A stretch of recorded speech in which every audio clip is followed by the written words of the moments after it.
Hello বন্ধুরা, জীবনের সবচেয়ে কঠিন গণিত কোনটি? 2 2 4 নাকি নিউটনের সূত্র? জীবনের সবচেয়ে রহস্যময় গণিত হলো 33, একটা সংখ্যা যা আমাদের দেশের কোটি কোটি শিক্ষার্থীর ভাগ্য নির্ধারণ করে। 32 পেলে আক্ষেপ, 33 পেলে মুক্তি। কিন্তু এই সংখ্যাটা এলো কোথায় থেকে? কেন এটিকে ফার্স্ট মার্ক বলা হয়? এটি কি কোনো বৈজ্ঞানিক সূত্র নাকি ব্রিটিশদের কোনো এক গোপন কৌশল? আজ আমরা ডুব দিব সেই ইতিহাস যেখানে 33 পেলেই ফার্স্ট মার্কের ধারণাটি জন্ম নিয়েছিল। আমরা দেখব আজও এর প্রাসঙ্গিকতা কতটুকু। প্রাচীন বিশ্বের শিক্ষা ব্যবস্থা ছিল সম্পূর্ণ ভিন্ন। তখন ছিল গুরু শিষ্য পরস্পরা, পরীক্ষা বা নম্বরের কোনো ধারণাই ছিল না। একজন শিক্ষার্থী যতক্ষণ না সেই দক্ষতা বা জ্ঞান অর্জন করেছে ততক্ষণই তাকে শেখানো হয়েছে। সেখানে পাস বা ফেলের কোনো ভয় ছিল না, ছিল জ্ঞান অর্জনের তীব্রতা। এরপর এলো আধুনিক শিক্ষার যুগ, যখন একই সাথে হাজার হাজার শিক্ষার্থীকে শেখানোর প্রশ্ন এলো। তখনই নাম্বার আর পাস ফেলের প্রথার জন্ম হলো। কিন্তু প্রশ্ন হলো, এই আধুনিক মানদণ্ড আমাদের দেশে আনলো কারা, কেন এনেছে? তার উত্তর লুকিয়েছে 1835 সালের একটি বিপ্লবে। সাল 1835, লর্ড ম্যাকলে ভারতের এমন একটি শিক্ষা ব্যবস্থা চালু করেন যার মূল উদ্দেশ্য ছিল ভারতকে শিক্ষিত করা নয়। ম্যাকলে নিজেই বলেছিলেন, আমরা এমন একটি শ্রেণী তৈরি করতে চাই যারা রক্তে ও রঙে হবে ভারতীয়, কিন্তু রুচি, মতামত, নৈতিকতা ও বুদ্ধিমত্তা হবে ইংরেজ। ব্রিটিশদের দরকার ছিল তাদের বিশাল প্রশাসনের জন্য কম বেতনের ক্লার্ক।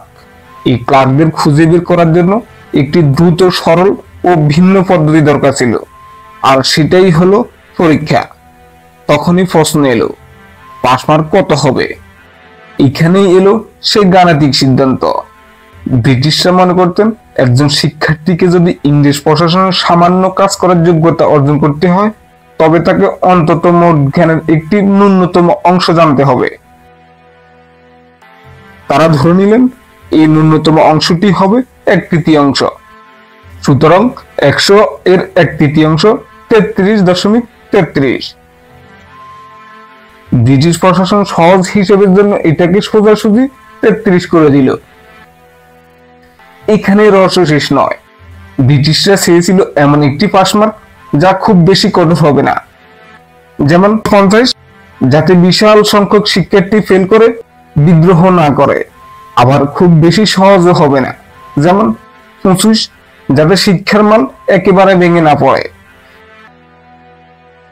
33 ছিল সেই গোল্ডিলক জোন, যা প্রশাসনকে খুশি রাখত এবং একই সাথে বিপুল সংখ্যক ক্লার্ক সরবরাহের ব্যবস্থা করত। এটি ছিল মূলত প্রশাসনিক সুবিধা, রাজনৈতিক স্থিতিশীলতা একটি সহজ সমীকরণ, জ্ঞানের উচ্চতার মাপকাঠি নয়। আজও আমাদের মনে প্রশ্ন জাগে, কেন 33, কেন 35 নয়, কেন 25 নয়? অনেকে বলেন এর কারণ হলো ব্রিটিশ আমলের উত্তরপত্রের নাম্বার দেওয়া হতো 30 ধাপে, কিন্তু সেই দাবির কোনো শক্ত ইতিহাস প্রমাণ নেই। আসলে 33 সংখ্যাটি এত প্রচলিত হওয়ার পিছনে একটি বড় কারণ হলো সহজ মনে রাখার কৌশল। ধরুন কোনো একটি পরীক্ষা 100 এর বদলে 150 নাম্বার হলো, পাস মার্ক কত হবে? 100 এর তৃতীয়াংশ 33, 150 এর তৃতীয়াংশ 50, অর্থাৎ পাস মার্কের ভিত্তি 33 নয়, ভিত্তি হলো 1/3। এই গাণিতিক অনুপাতটি কালে কালে 33 নামে পরিচিত হয়েছে। বিশ্বে কি আজও 33 চালু আছে? না। পাস মার্কের ধারণাটি একটি দেশ বা একটি শিক্ষা ব্যবস্থার দর্শন প্রকাশ করে। ভারত ও বাংলাদেশ আজও বেশিরভাগ ক্ষেত্রে 33 চালু, এটি কলোনিয়ার উত্তরাধিকারী। পাকিস্তান অনেক ক্ষেত্রে 40 বা তার বেশি। যুক্তরাষ্ট্র, কানাডা, যুক্তরাজ্য এখানে গ্রেডিং সিস্টেম চালু, ডি মানেই পাস, যা আমাদের সাধারণত 40 বা তার সামান্য কম হতে পারে। তবে উচ্চশিক্ষায় বিশ্ববিদ্যালয়ের ফার্স্ট মার্ক প্রায়শই 50 বা তারও বেশি। জাপান, দক্ষিণ কোরিয়া বেশিরভাগই ক্ষেত্রে কঠোর মানদণ্ড 60 বা তারও বেশি। এই ভিন্নতা প্রমাণ করে যে 33 কোনো সর্বজনীন সত্য নয়, এটি আমাদের ঐতিহাসিক পরিস্থিতির ফল। তাহলে আমরা কোথায় এসে দাঁড়ালাম? 33 পেলেই পাস মার্কের রহস্য হলো এটা ব্রিটিশদের প্রশাসনিক সুবিধার জন্য তৈরি করা একটি সহজ গাণিতিক অনুপাত। এটি আমাদের শিক্ষা ব্যবস্থা ঐতিহাসিক উত্তরাধিকার। কিন্তু আধুনিক বিশ্বে যে দক্ষতা আর সৃজনশীলতা সবচেয়ে জরুরি, সেখানে কি শুধু 1/3 জ্ঞান থাকলে চলবে?